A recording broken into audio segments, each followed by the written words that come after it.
Hello दोस्तों, नमस्कार। स्वागत है आप सभी का टॉपर्स क्लासेस के इस डिजिटल प्लेटफॉर्म पर। दोस्तों, अब आप लोगों की जो है इंतजार खत्म हो गया है, क्योंकि बीपीएससी ने जो 7th फेज में शिक्षकों की बहाली होनी थी उसका सिलेबस जो है वो जारी कर दिया है। अब अगर आप इंतजार कर रहे हैं तो इंतजार को खत्म कीजिए और अपने अपने सिलेबस को तैयार करने में लग जाइए, क्योंकि अब तो जो है आपको लगना ही पड़ेगा अपने तैयारी को मजबूत करने के लिए। और इसी बार जो है शिक्षक बनने के लिए आपको पता ही होगा कितना मेहनत करना पड़ेगा, क्योंकि देखिए जो सिलेबस था, जैसा कि अपने लोगों को उम्मीद था कि नेगेटिव मार्किंग नहीं होगी, लेकिन आपको बता दें सिलेबस में साफ तौर से बीपीएससी की वेबसाइट पे जो सिलेबस आया है उसमें साफ तौर से जिक्र कर दिया गया है कि गलत उत्तर देने पर जो है आपके मार्क्स जो है वो कहीं ना कहीं कटेंगे। जैसे यहां देख पा रहे कि प्रत्येक गलत उत्तर के लिए अंक की कटौती की जाएगी, यानी नेगेटिव मार्किंग का भी प्रावधान रहेगा ही सका। अब देखिए बीपीएससी ने जो अपना सिलेबस जारी किया है, आज हम लोग जो है उसके सिलेबस को जरा सा देखते हैं कि सिलेबस जो है वो किस तरह का रहेगा। यानी प्राथमिक विद्यालय में शिक्षक बनने के लिए सिलेबस क्या रहेगा, उच्च माध्यमिक में जो शिक्षक बनने के लिए सिलेबस क्या रहेगा, और जो माध्यमिक विद्यालय है उस विद्यालय में शिक्षक बनने के लिए क्या सिलेबस होगा। बीपीएससी के वेबसाइट पे जो है आज ही के दिन इसको रिलीज कर दिया गया है। तो आइए सबसे पहले समझते हैं कि बिहार लोक सेवा आयोग जो है वो आज जो है अपना सिलेबस जो एकदम क्लियर कर दिया है और बता दिया है कि किस तरह से आपको तैयारी करनी है, किस मतलब प्राथमिक में आपको कौन कौन से विषय पढ़ने होंगे, किस विषय से कितने अंकों के प्रश्न होंगे। तो आइए उसको एक बार समझते हैं। देखिए सबसे पहले तो आपको माइंड में ये रखना है दोस्त कि जो एग्जाम होने वाला है आपका शिक्षक बहाली को लेकर के, वो एग्जाम वस्तुनिष्ठ टाइप का होने वाला है। किस टाइप का होने वाला है? वस्तुनिष्ठ होने वाला है। वस्तुनिष्ठ का मतलब हुआ, आपको पता ही होगा कि ऑब्जेक्टिव टाइप का क्वेश्चंस रहेगा आपके सामने, और प्रश्न पत्र की संख्या वगैरह किसमें कितनी रहेगी, आइए उसको भी समझते हैं। देखिए सबसे पहले आप यहाँ एक देख पा रहे होइएगा कि प्रश्न पत्र जो पहला है वो है भाषा अर्हता का। किसका है? भाषा अर्हता का है। और भाषा अर्हता में जो है प्रश्नों की संख्या कितनी रहेगी? 100 रहेगी। और आपको बता दें ये जो भाषा अर्हता का प्रथम प्रश्न पत्र है वो 2 भागों में बटा होगा। कितने भागों में बटा होगा? 2 भागों में। भाग 1 जो है उसमें 25 प्रश्न होंगे और भाग 2 में आपके 75 प्रश्न होंगे। आपको बता दें भाषा अर्हता जो है वो एग्जाम होगा आपका 2 घंटे का, कुल 100 मार्क्स का होगा। भाग 1 में 1 से 25 क्वेश्चन रहेंगे और भाग 2 में मतलब आप मान लीजिए 75 क्वेश्चंस रहेंगे 25 से 100 के बीच का। और सभी प्रश्न जो है वो एक एक मार्क्स का ही होगा, एक एक नंबर का ही होगा। साथ ही साथ ये जो प्रश्न पत्र पहला है वो किसके लिए होगा, तो आप देखिए साफ तौर से लिखा गया है कि प्राथमिक से उच्च माध्यमिक विद्यालय के सभी अध्यापकों के लिए। यानी प्राथमिक का हो, माध्यमिक का हो या उच्च माध्यमिक का हो, किसी भी विद्यालय का हो, उसके लिए जो है ये प्रश्न पत्र पहला रहेगा।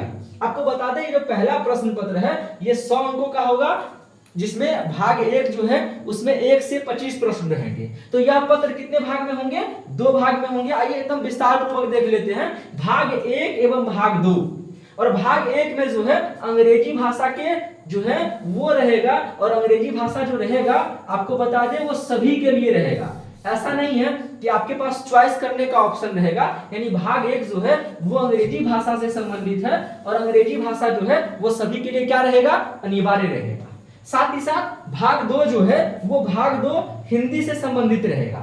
और भाग 2 कोई जरूरी नहीं कि हिंदी से ही रहेगा, आप हिंदी भाषा, उर्दू भाषा या बांग्ला भाषा तीनों में से कोई एक भाषा ले सकते हैं भाग 2 में। और आपको बता दें भाग 1 में 1 से 25 प्रश्न रहेंगे जो कि अंग्रेजी के ही रहेंगे, ये कंपलसरी है अंग्रेजी।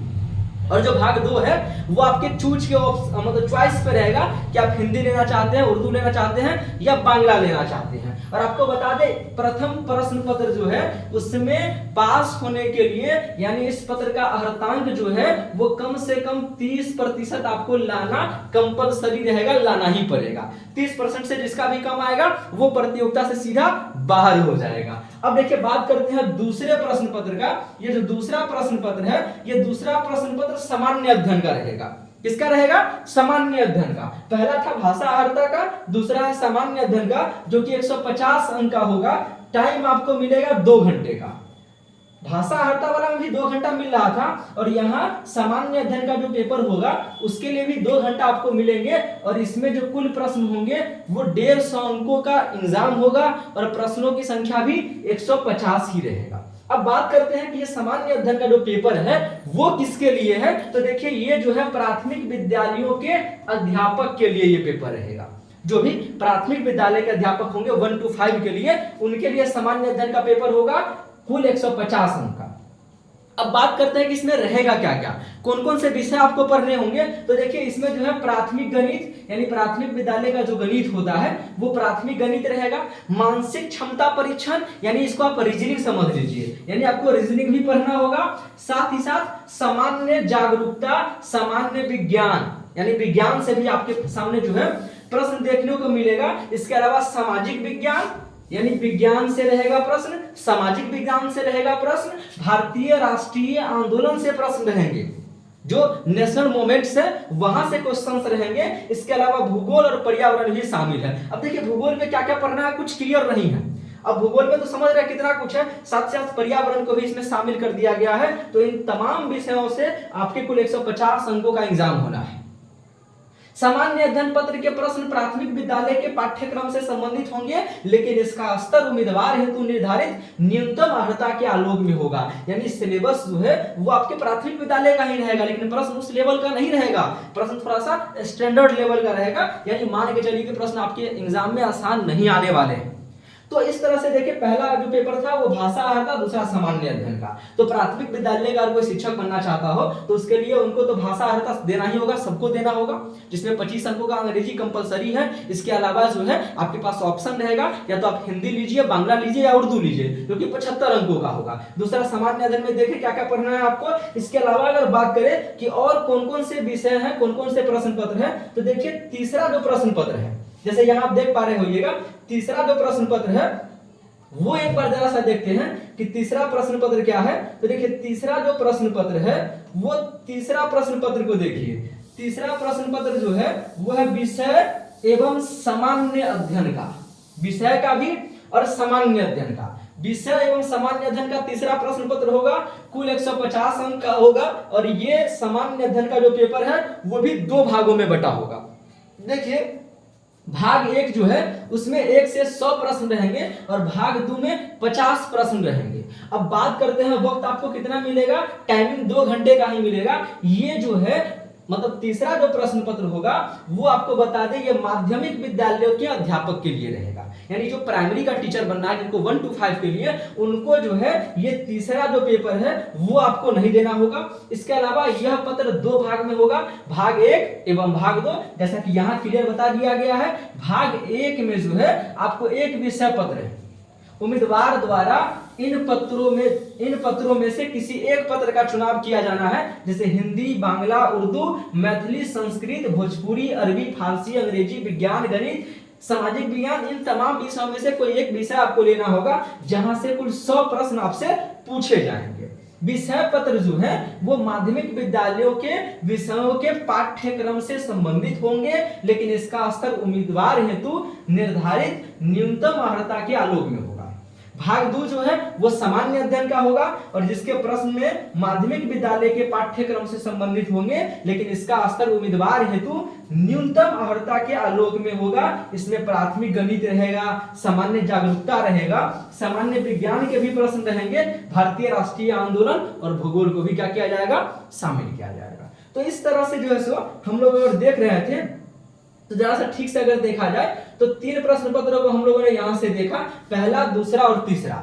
अब बात करते हैं चौथे प्रश्न पत्र का, कि चौथा प्रश्न पत्र जो उच्च माध्यमिक विद्यालय है, उच्च माध्यमिक विद्यालय के अध्यापकों के लिए प्रश्न पत्र चौथा भी दिया गया है। और ये जो चौथा प्रश्न पत्र है उस चौथा प्रश्न पत्र के माध्यम से जो है वो उच्च माध्यमिक विद्यालयों में शिक्षक बनने के लिए आपको चौथा प्रश्न पत्र जो है उसका भी एग्जाम क्या करना होगा, देना होगा। तो देखिए इसका सिलेबस कैसे क्या रहेगा, जरा सा उसको एक बार देखते हैं। तो देखिए जरा सा कुल जो है कितने अंकों का होगा, 150 अंकों का होगा। वक्त कितना मिलेगा, टाइमिंग 2 घंटा मिलेगा। प्रश्न कितने रहेंगे, 150 रहेंगे। और यह प्रश्न पत्र भी 2 भागों में बटा होगा, भाग 1 एवं भाग 2। हालांकि ये उच्च माध्यमिक विद्यालयों के लिए है। अब देखिए भाग 1 जो है उसमें 100 प्रश्न और भाग 2 में 50 प्रश्न होंगे। इसके अलावा जो है देखिए भाग 1 में जो है एक विषय पत्र है, यानी ये सब्जेक्ट का जो है सो आपको चूज करने का ऑप्शन मिलेगा, जिसमें से आप क्या कर सकते हैं, किसी एक विषय को चुन सकते हैं, जैसे हिंदी, उर्दू, अंग्रेजी, जितना भी विषय का नाम दिया है इन विषयों में से कोई एक विषय आप चुन सकते हैं और यहाँ से आपके लिए 100 प्रश्न पूछे जाएंगे जो कि 100 अंकों का होगा। विषय पत्र जो है उच्च माध्यमिक विद्यालयों के विषय के पाठ्यक्रम से जुड़ा हुआ होगा। साथ साथ जो भाग दूसरा है वो भाग दूसरा में आपका सामान्य अध्ययन का पत्र रहेगा, जिसके अंतर्गत जो है आपको क्या क्या पढ़ना होगा। तो जिसके अंतर्गत आप मान लीजिए प्राथमिक गणित से प्रश्न रहेगा, सामान्य जागरूकता से, सामान्य विज्ञान से, भारतीय राष्ट्रीय आंदोलन से और भूगोल से भी क्वेश्चंस रहेंगे। तो यहाँ हम लोग देखें कि बीपीएससी जो शिक्षक भर्ती परीक्षा करवा रही है उसमें 4 प्रश्न पत्र है कुल, और 4 प्रश्न पत्र में से जो प्राथमिक विद्यालय के शिक्षक हैं उनको प्राथमिक विद्यालय में शिक्षक बनने के लिए 2 प्रश्न पत्र तो देने ही होंगे। पहला जो भाषा अर्हता का है वो सबको देना होगा, भाषा अर्हता में 25 अंक का इंग्लिश कंपलसरी है, वो सबको देना है। और जो 75 अंक है भाग दूसरा भाषा अर्हता का, उसमें आपको ऑप्शन मिलेगा, आप हिंदी, उर्दू या बांग्ला में से किसी एक विषय को सिलेक्ट कर सकते हैं। अब बात करते हैं कि देखिए क्या नेगेटिव मार्किंग है या नहीं है। बिल्कुल नेगेटिव मार्किंग का जो है प्रावधान कर दिया गया है। आप अगर प्रश्न गलत बनाते हैं तो वैसे स्थिति में आपको भारी नुकसान झेलना पड़ सकता है, क्योंकि लिखा प्रश्न तो वस्तुनिष्ठ होंगे, बहुविकल्पीय होंगे, लेकिन प्रत्येक गलत उत्तर के लिए अंक की जो है कटौती की जाएगी। यानी नेगेटिव मार्किंग का भी प्रावधान जो है वो कर दिया गया है। साथ ही साथ क्रमिक एवं प्रशासनिक सुधार विभाग के अंतर्गत अगर देखें कि मान लीजिए क्या इसका कोई कैटेगरी वाइज जो है वो इसका कटअप भी फिक्स किया गया है, तो बिल्कुल इसमें जो है पास मार्क्स जो है वो फिक्स कर दिया गया है। क्या फिक्स किया गया है, तो लिखा है कि सामान्य वर्ग के लिए जो है 40%, यानी जितने अंकों का एग्जाम होगा उसका 40% अंक लाना वो सामान्य वर्ग के लिए कंपलसरी है। जो बच्चा सामान्य वर्ग का है 40% से कम नंबर लाएगा वो सीधा जो है प्रतियोगिता परीक्षा से बाहर हो जाएगा। यानी सामान्य के लिए 40 रखा गया है। जो भी पिछड़ा वर्ग के लोग हैं, पिछड़ा वर्ग के लिए 36.5% जो है वो कटअप रखा गया है, और अत्यंत पिछड़ा वर्ग के लिए 34% रखा गया है, महिला वगैरह के लिए। तो इस तरह से जनरल में अगर आप हैं तो 40% मार्क्स लाना जो है वो कंपलसरी है, जिसका भी 40% से कम आता है अगर जनरल में है तो वैसे स्थिति में आप प्रतियोगिता से क्या हो जाएंगे, बाहर हो जाएंगे। तो आशा और उम्मीद करते हैं कि आपको ये बीपीएससी का जो सिलेबस है शिक्षक बहाली का वो आपके समझ में आया होगा। कल जो है हम आप लोगों के सामने डिस्कस करेंगे कि आखिर इन सिलेबस से कैसे जो है इसको तैयार किया जाए, इस सिलेबस को जो है कैसे कवर अप किया जाए, ताकि आप निश्चित रूप से जो है अपना एक सीट कंफर्म कर सके और बीपीएससी के इस परीक्षा को नस्ते नाबूद करके अपने शिक्षक बनने के सपने को साकार कर सके। तो मिलेंगे आपसे नेक्स्ट वीडियो में। हालांकि आपको ये सिलेबस कैसा लगा, आपको पता ही होगा कि सिलेबस बहुत ही मुश्किल कर दिया है, फिर भी अपना राय विचार जो भी आपको लगे, आपको कोई डाउट वगैरह हो तो कमेंट बॉक्स में हमें कमेंट करके जरूर बताएं। मिलेंगे आपसे कल की क्लास में, और कल जो है आपसे फिर पुनः चर्चा करेंगे कि इन सिलेबस को जैसे कैसे कवर किया जाए, कैसे पढ़ा जाए कि बीपीएससी के इस परीक्षा को आसानी से क्वालिफाई करके अपना जो एक सपना है शिक्षक बनने का उसको साकार किया जाए। तो बहुत जल्द मिलेंगे आपसे कल की क्लास में। तब तक के लिए have a nice day, take care, bye bye.